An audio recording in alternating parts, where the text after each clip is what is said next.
Bonjour, nous allons parler aujourd'hui de la clarté ou de la clarité, suivant qu'on parle français ou anglais.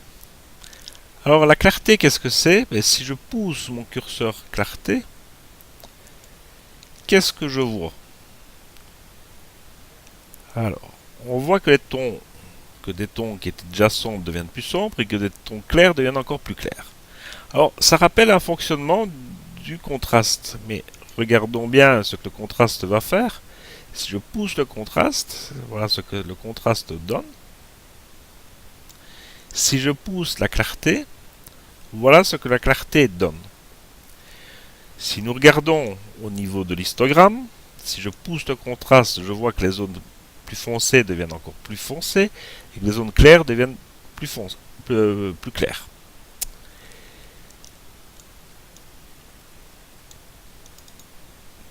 Si maintenant je prends la clarté et que je la pousse au maximum, je vois aussi que les zones claires deviennent plus claires et que les zones foncées deviennent plus foncées.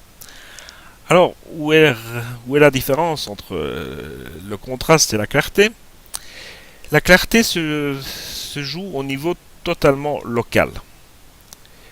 En fait, si j'enlève la clarté, je passe à 100% et que je regarde par exemple mon bois ici, si je pousse ma clarté au maximum, je me rends compte que les zones qui étaient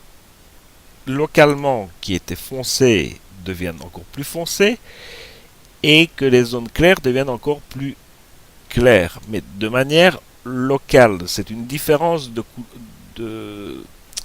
au niveau local entre le sombre et le clair, ce qui va nous donner une impression de netteté supérieure. Alors, cette option n'existe pas sur Photoshop tel quel. Alors, cette option n'existe pas tel quel sous Photoshop. Mais en fait, si on prend un filtre accentuation de Photoshop et qu'on lui met un rayon entre 40 et 60 pixels, avec un gain qui va d'environ 95%, on se rend compte qu'on obtient le même effet. Donc la clarté est bien un filtre d'accentuation pour qu'on voit des détails, de meilleurs détails sur une photo. Le problème en général de l'accentuation, sur cette image ce n'est pas très marqué, mais nous allons essayer de le voir,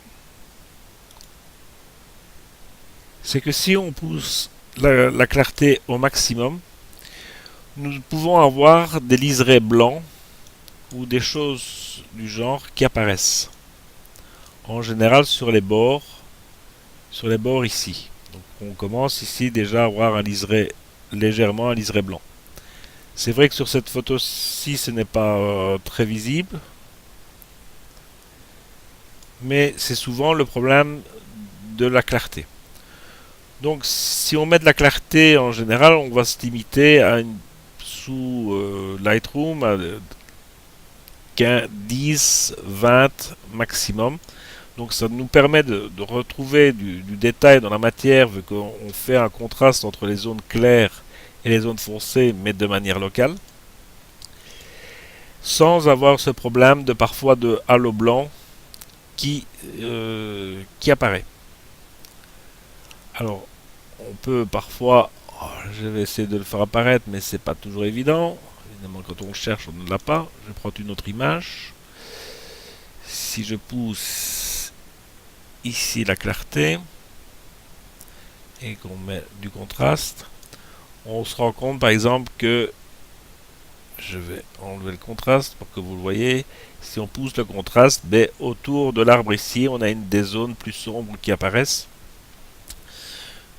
Vu que le programme essaye de nous donner de la netteté entre le ciel et le palmier. Donc à retenir, la clarté, on l'emploie quand même un petit peu, en général entre 10 et 20%, pour avoir de la matière dans les arbres ou dans les détails, mais il ne faut en aucun cas exagérer. Les seules places où en général la clarté est très largement employée, c'est sur des fichiers de type HDR où on augmente très très fort ces valeurs. Et donc si on n'a pas Lightroom et qu'on ne sait pas employer les curseurs de Lightroom, il est toujours possible sous Photoshop de prendre le filtre accentuation et de mettre des valeurs entre 40 et 60 de pixels pour faire un effet de type clarté de Lightroom. A bientôt pour un prochain tuto.